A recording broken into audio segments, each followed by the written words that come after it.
start?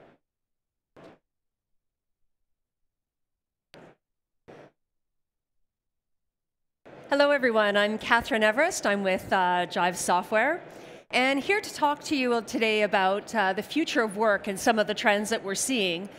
And I've called this Bring Your Own Work Style, and I've done so because I'll be talking about work style as a major trend that people aren't talking about quite enough from my perspective.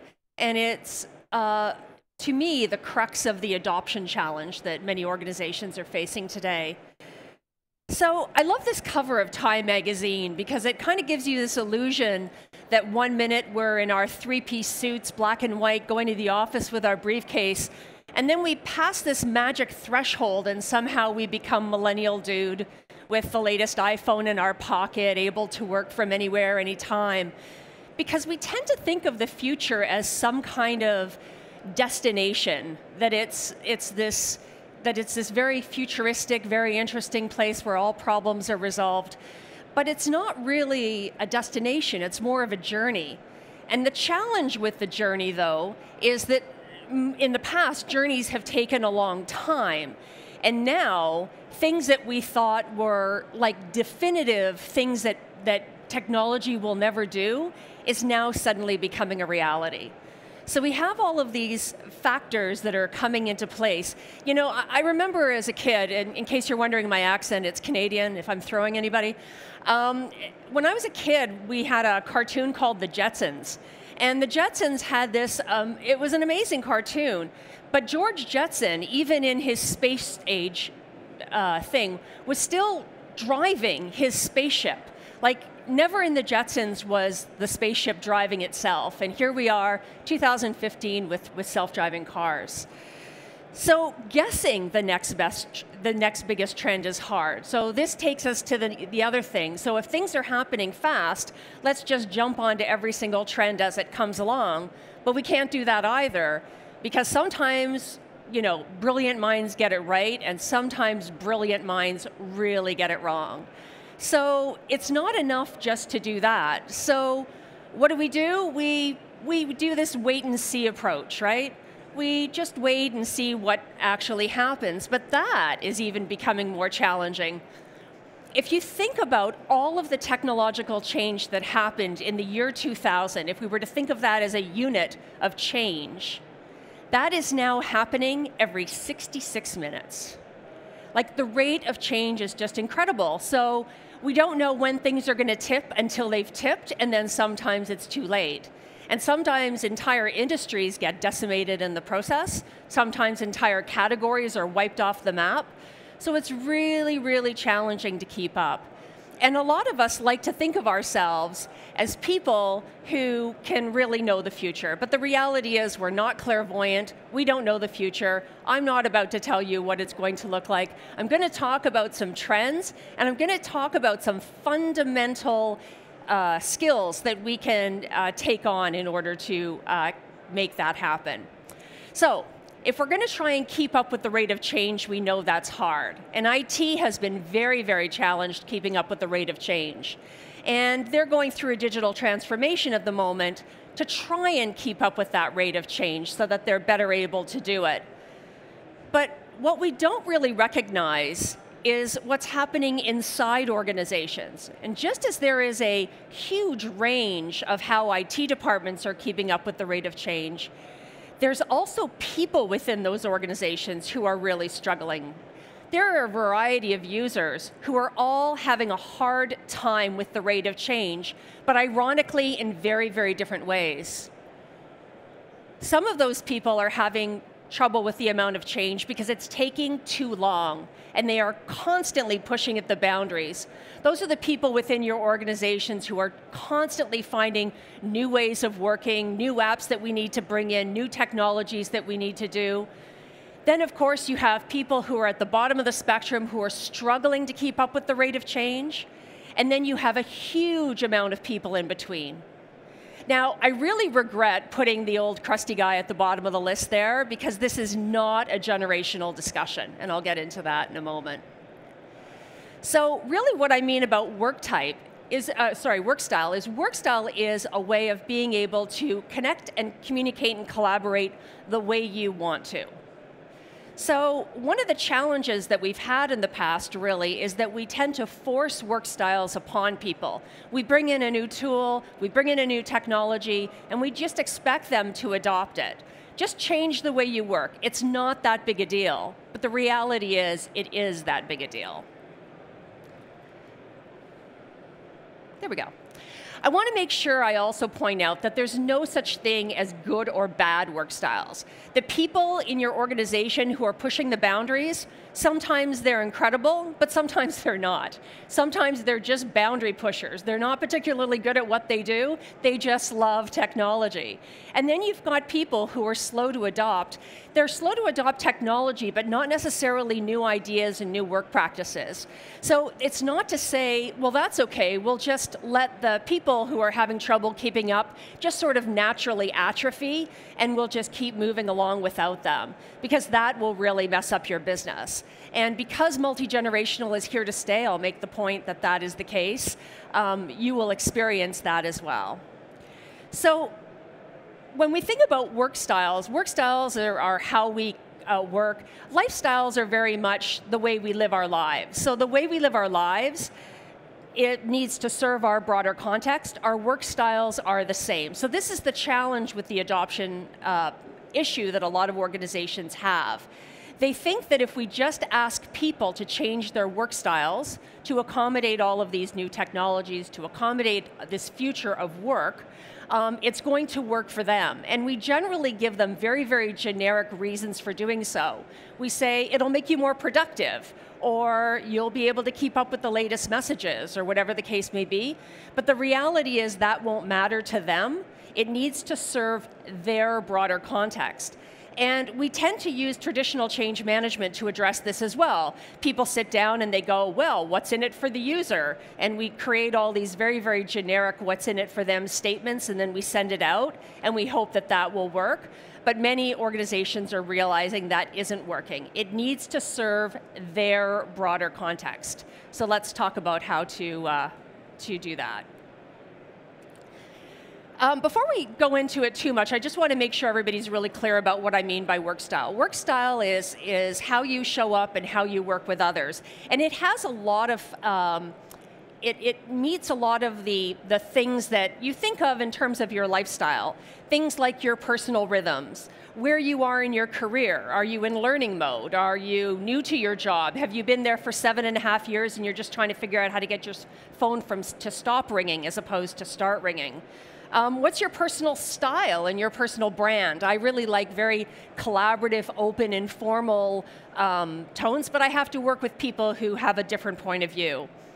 It's also a lot about how you think, and I'll be talking about that in a moment, and the tools that you use. That could be the technology tools that you use, but it could also be, can you function in a conference room that doesn't have a whiteboard? It also has a lot to do with your environment and your network. The people that you work with highly influence your work style, and that's one of your biggest clues about how to really get adoption within your organizations and how to help organizations prepare for the future of work is by creating some really, really great networks that can be the role models for the rest of the organization, because your network highly affects your work style. And also your environment. Are you here at this conference and having to do some work while you pop out? Are you at home? Are you in the Lufthansa lounge? All of those kinds of things. And then there's also something that we call work type. What work type is it's a way of thinking about how you think. It's how you show up at work. So some people who go to work, it's what energizes you just a little bit more than other topics. So, for example, are you someone who gets really excited by ideas? Are you someone who gets excited by how things are going to fit into the bigger picture? That's the process one. Are you interested in actions? Are you kind of putting up with the conversation until people actually get to an action plan and are going to do something? Or are you interested in the relationships? Do you kind of perk up when people start talking about the people that you're going to bring together? Now, chances are you resonate with all of these, but we find that there's one or two that you really resonate with the most. And then, of course, people have something called orientation. They're big picture thinkers, or they get really excited when we start getting into the detail. So just as I said before, there's no good or bad work style, there's no good or bad work type, but it's really, really helpful to understand how people are thinking in order to work better with them. And as we become more self-aware, and as we become more aware of what the strengths of our colleagues are, we can generally participate in better collaborations. And if any of you are interested in what your work type is, just out of curiosity, I tweeted just before this session, I'm Everest K, the work type finder. Feel free to take it and see how that goes for you. So work style has really, really significant implications in a connected world. I'm going to flip through this kind of quickly because I think I might be preaching to the converted here, in that if you are not meeting your users, or you're not meeting the people who are engaged in your organization, if you're not meeting them where they are, there are huge, huge consequences. Right now, everything that we used to do was in one kind of system of record or another. And we thought of those systems as the black boxes. Things went into the black box, came out of the black box. Now with work style is now becoming a black box. If you're the kind of person who uses this app, and I'm the kind of person who uses this process and what have you, it's really, really hard for us to work together. And when it's hard for us to work together, we get inefficiencies. We get what I call winners and losers, meaning that some people get to use the technology that they pick and everybody else has to suffer. So when you're working with a group of people and there's one person who just will not get off of email, everybody has to go to email. Everybody goes to the lowest common denominator. That's not what I mean by work style. I mean, you work in your way, I work in my way, and there's no judgment. Email isn't evil, social isn't good, the other way is true as well. It's just what works for you. The other thing is, if you don't know what your company direction and your role into it, you get into lack of engagement, alignment, disconnection, and uninspired. This is epidemic in organizations today. The Gallup study showed that many people go to work literally unengaged and uninspired. And the other thing that's going to be absolutely huge in the future of work is learning and taking control of your own learning and your own career development. So work style isn't a short-term generational debate. That means that what's not going to happen is the baby boomers are all going to retire, those dinosaurs who don't know how to use technology. I think I'm a borderline one, so I can say that, are going to get out, and the millennials are all going to come in and they're going to save the day with their cool ways of working. That is not the case at all.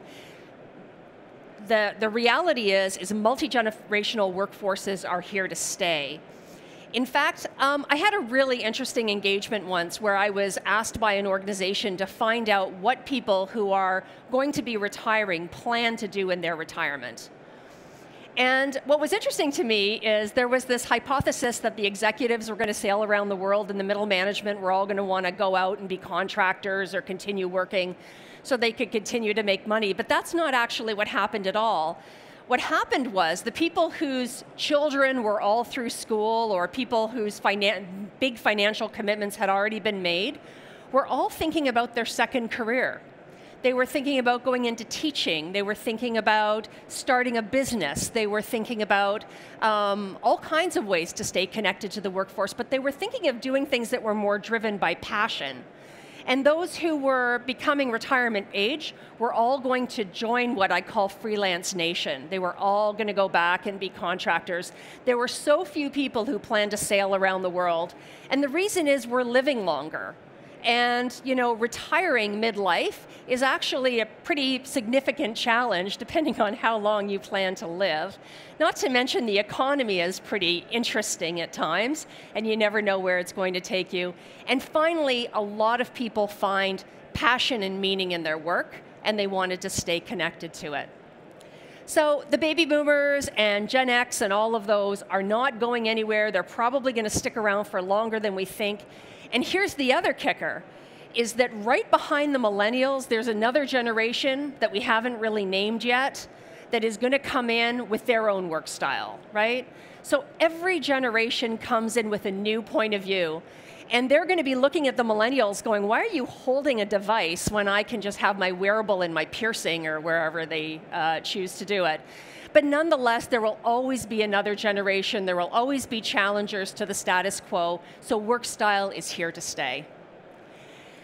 So when we look at it, the one thing that we have to recognize really, really quickly is that one size does not fit all. So we cannot create a work style that's just going to work for everybody. No matter how many emails you send out saying, please log into this place, don't worry, you can still use your same password. As long as you are doing that, you are changing their work style. So what we have to do is figure out how to meet people where they are. And that is what the challenge is going to be. There's been so much discussion. I remember in the old days of knowledge management and collaboration and all of this, there used to be this adage that what you needed to do was integrate your technology into the workflow. And that is really ridiculous advice. It's good advice, but it's ridiculous advice. Because there are so many processes that don't really have a workflow. Everybody sort of makes it up as they go along. Everybody does their own thing. Everybody kind of figures out how to get this work done. There is no official workflow, especially in knowledge work. And if we try to get really, really rigorous and we try to create a rigorous workflow, we're going to be asking people to everybody work the same way, and that's just never going to happen. I mean, I've been doing this for 20 years. I've been watching this space for a long time. I've been listening intently, and this has been a problem since day one that we still haven't resolved. And the closest thing that I've seen is being able to adapt to different work styles. So I love this quote, and I love it because it really reminds me of the whole work style issue. And that is, and for those of you who Google, yes, of course, William Gibson isn't really Canadian. He's an adopted Canadian. We've claimed him as ours. Let's just leave it at that. But he says, the future is here. It's just not evenly distributed yet. And that's actually true, because we're going to talk a lot about some of the trends in the future of work, and you're going to say, well, there's already people doing that today, and you're absolutely right. So the challenge is, how long are these trends going to take before they actually tip? But regardless of the trend, I'm here to say that I think there are 4 foundational competencies that everybody needs. Now, depending on your job, you're probably going to need some additional competencies, and those could include things like, you know, understanding data and being data-driven, and all of those things are happening in machine learning, and there's all kinds of technologies. But fundamentally, as an individual, I believe these are the 4 key competencies. The first one is collaborative proficiency. People have to learn how to get better at working with others, and no, it's not as natural as you would think. We have to teach people how to work better with others. That's part of what we're doing with our work type program, is we're at least trying to start some of the conversation around people think differently, and that's a good thing, and diversity is always a good thing. And so, you know, collaborate with people who are a little bit different from you, collaborate with people who you haven't talked to lately, get new points of view, new perspectives. This is very important competency. The next one is digital proficiency. It's just a given in this next decade. And the challenge with digital proficiency is we've assumed that everybody's got a cell phone and they're going to pick it up on their own, and that's not necessarily the case. I believe organizations need to get a little bit more forward in how they help their employees pick up digital proficiencies, specifically executives. The next one is storytelling. Storytelling is going to be so critical to figuring out how to rise above the noise. There is so much information out there. With people being able to tell a decent story, it really helps them connect, and it really helps them get their message understood. All of us are hardwired to learn through stories. We will all connect to a story, a lot better than a soundbite. And the next one is network optimization. Network optimization means figuring out how to build the right network to help you in your work. Now, what most people think network optimization is just picking up, getting as many connections as they can, as many followers as they can. But people who are really effective are not the ones necessarily with the most followers. They're the ones who have meaningful connections with the people in their network. They're the people who have a good amount of diversity in their network, and they're the ones that they understand what their objective is, and they've developed a network to help them meet that objective. Okay, so let's talk about some of the trends in future of work and how these things all fit in. So the first one is a concept I call entrepreneurship, and you're going to see much, much more of this. What that basically means is that job roles are going to get less and less defined. It's going to be harder for us to post a job to say, this is exactly what you're going to do every morning. I don't know about you, but I'm already finding this to be a little bit of the case. I don't know how many of you have taken a job in the last little while, but just for a hoot, go and look at the job description and have a little giggle, because you'll look at that and go, wow, that is not what I do all day long. And the reason for that is because we have to be more responsive to what's going on. And that's what entrepreneurship is. It's kind of taking that entrepreneurial spirit and using it within the enterprise. And when I think of entrepreneurship, I think a lot about a company that I've worked with called LivePerson. UC folks would probably be aware of them. Great organization. And they are very, very strong on entrepreneurship. Sure, you know, they have a collaborative platform, that's a given, that's table stakes. But they do two things that's particularly interesting. The first one is that they focus on creating meaningful connections. When you are onboarded into LivePerson, they actually teach you how to build meaningful connections with other people in the company.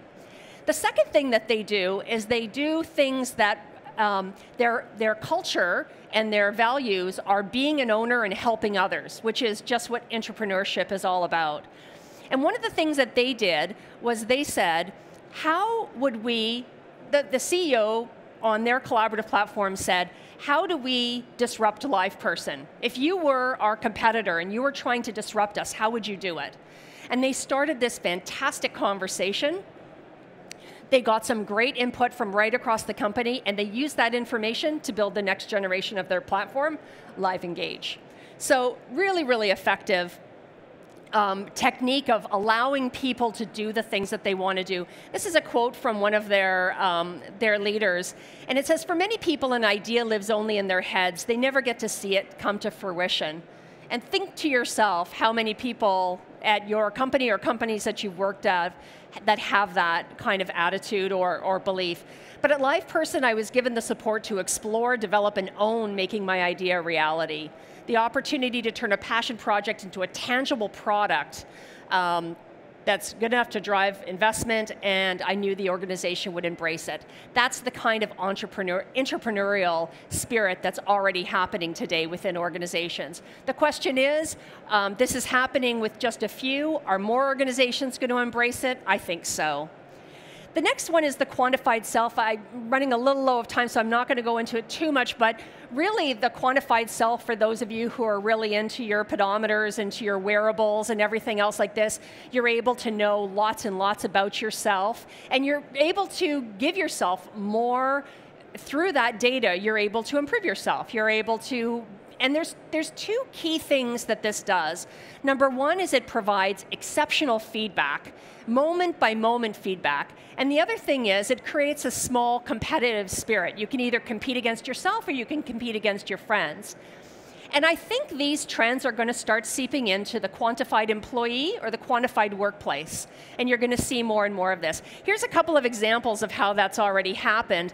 One is through game mechanics. And I know gamification has a funky rap because people think that it means that the workplace is going to be fun and games. But that's not the case at all. It's just using the mechanics of games to incent people to do things. But the other thing that it does is provides that amazing feedback, right? Constant feedback. They did some the Institute for Business Value, IBM, and Workplace 2020 have done some really great surveying where they've talked to millennials and they said, you know, a lot of people are saying things about you, like you want purpose and you want this and you want that. And they did some assessments to find out if millennials really did want those things. And purpose and all of those things were important to millennials, but no more important than they were to other generations. In fact, other generations said that they were more important to them. But what millennials did say is we need more feedback, and nobody's got time to give it to them. So this is where I think gamification is really going to come into play. Now, I recognize there's a lot of issues with, watching employees and every little thing that they do. People are very concerned for privacy. But I think if it goes in a good direction, it's going to be giving the individual feedback about themselves and maybe even comparing them to others. That I think is going to be a good thing. Not always a good thing if it's going to be used at a higher level, but those are some other things we need to talk about. The other one is something very simple. It's called impact metrics. It allows me to see, from a communication standpoint, are people reading what I'm putting out there? Are they liking what I'm putting out there? What topics are really getting people's attention and so on? So being able to leverage that information to improve myself is something you're going to see. Managing your own career and your own learning is absolutely fundamental. The career paths are going away. You are not going to be able to navigate everybody's career the same way that they used to. Learning and development organizations are going to probably, I would hope, get more focused around those core competencies I talked about, digital proficiency, collaborative proficiency, and so on, and less about telling people how to manage and navigate their career. Careers are going to be too complicated, and entrepreneurship is going to be too big. So, what does that mean? There is a program that's out there today. You can get it. Go to www.workingoutloud.com. I think this presentation is going to be available to you, so don't worry if you're not catching everything. Or tweet me, Everest K, I'll get you the information. But John Stepper has created a really nice program that talks about working out loud. And it's built based on these really simple 5 elements where they teach you how to build a social network. That's that network competency I talked about. How to make you and your work visible, which is going to be very important. How to lead with generosity. You don't just meet someone and go, hey, I wonder what they can do for me. You kind of meet someone and say, what can I do for you? And reciprocity will happen later. It's about getting better. It's about picking something that you want to do and getting better at it, and then working out loud so that you can get feedback and visibility for this. It's an excellent program. I highly, highly recommend it. The next one is being able to work from anywhere, anytime. And what this means is being productive where you are. It doesn't mean working 24/7. And I think the better we get at figuring out these new rules, it's going to be very, very welcomed for most people. Because right now we're in a difficult transition where working from anywhere, anytime sort of has an expectation that you will return a call at 2 in the morning. But I really mean it as being able to work at 2 in the morning if that's when you work your best. So it's more about you and less about what's happening with everybody else. Now, I don't mean flex time, because flex time means I'm going to work these 8 hours and instead of these 8 hours. But we have to stop thinking about hours at a desk and start thinking about productivity and meaningful work. The other thing about working from anywhere, anytime, is about not having a center of gravity. And what I mean by that is, it was funny, I was at a conference, and there was myself and another colleague and me, and somebody turned around to my colleague and said, where's Jive? And my colleague who worked in Palo Alto said, it's in Palo Alto. And I leaned over and I said, that's funny, because if you'd asked me, I would have told you it's in Toronto. And actually, we're both here at this conference, so right now it's in my purse. Because Jive is, or your company is, wherever you are. And that's what's really important. It's being as connected as you can be, as productive as you can be, wherever you need to be. And this is becoming more and more of a trend. The next one is Freelance Nation, and this is a really, really important one, because what this means is that many of the people who right now are employees in your organization, very, very soon will not be. they will be mainly contractors and freelancers and so on. That's probably already, how many of you are seeing that happening already? To a large extent, okay, it's going to start to crank, and it's going to start to crank hard in the next little while. A lot of reasons for that. Technology is replacing a lot of full-time jobs. It's going to be harder and harder to do some jobs, not all of them, but some jobs full-time for one company. So those people are going to have to go to several companies in order to make up a full-time role. The other reason is that people want more freedom and more flexibility. They don't necessarily want to work for one employer, or they have personal things where they just want to be able to have more control over their time. There's lots and lots of reasons why this happens, but it's going to be happening more and more. Workplace 2020, I believe, said that it's going to be up to 40% of your employees are going to be freelancers by 2020. So the reason that this is important is because if we thought it was hard to tell all our employees, look, I want you to use this technology, I want you to go to this website, I want you to log on here, I want you to do that. Imagine when you add now 40% of people who are probably only there for a couple of weeks, don't want to learn all your systems, don't want to be added to your to all of your elements, and by the time you get them in your Active Directory, the project's over anyway. So this is a reason why organizations are going to have to be really, really focused on work style as an issue. I just got the big time out, so I'm not going to talk about bring your own whatever, because I believe employees are going to be bringing their own work style. And in summary, I'm just going to skip over this, sorry about that. In summary, I just want to say that we are going to have to get really much, much better at helping employees, giving them the opportunity to do things when they choose. You cannot tell them to change their work style. You have to figure out how to get the technologies or the elements that you're trying to implement into their work style. Create a couple of personas within your organization, find out what the predominant work styles are, and work with those. Because I assure you, it will only change when they choose for that to change. And getting people in the network or in your company who are big advocates of working a different way are a great way to ensure or inspire other people to move along. You want to promote specific themes that are going to be important to your organization, such as work from anywhere, and you have to help people on that journey and help them focus on the skills such as collaboration, digital proficiency, networking, and storytelling. And thank you very much.